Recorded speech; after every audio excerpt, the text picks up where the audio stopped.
Hello મિત્રો, કેમ છો બધા? આઈ હોપ કે બધા મજામાં છો. સ્વાગત છે તમારું નવા વિડીયોમાં. આજે હું આવ્યું છું દ્રોણેશ્વર, તો તમને દ્રોણેશ્વર મંદિરના અને બાજુમાં આવેલું કષ્ટભજન હનુમાનજી મહારાજના મંદિરના પણ તમને દર્શન કરાવીશ. તો બન્યા રહેજો વિડીયોના એન્ડ સુધી.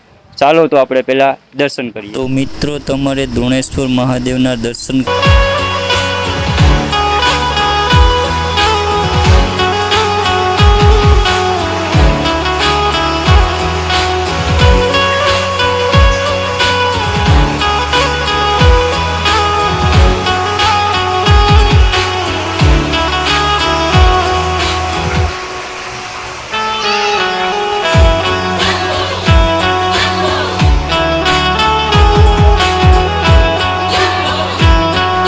મિત્રો તમે જોઈ શકો છો કે જે અહીંયાનું શિવલિંગ છે તેની ઉપર જળ અભિષેક થઈ રહ્યો છે. તે પાણી ક્યાંથી આવે છે અને કઈ રીતના આવે છે તે પણ હજી સુધી કોઈને ખબર નથી. તો મિત્રો, આ હતું અહીંયાનું દ્રોણેશ્વર મહાદેવનું મંદિર અને બાજુમાં આવેલું હવે કષ્ટભજન હનુમાનજી મહારાજના પણ આપણે દર્શન કરવા જઈએ.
તો મિત્રો, વિડીયો ગમ્યો હોય તો લાઈક, શેર અને કમેન્ટ પણ કરી દેજો અને પેજને ફોલો પણ કરી દેજો. ધન્યવાદ.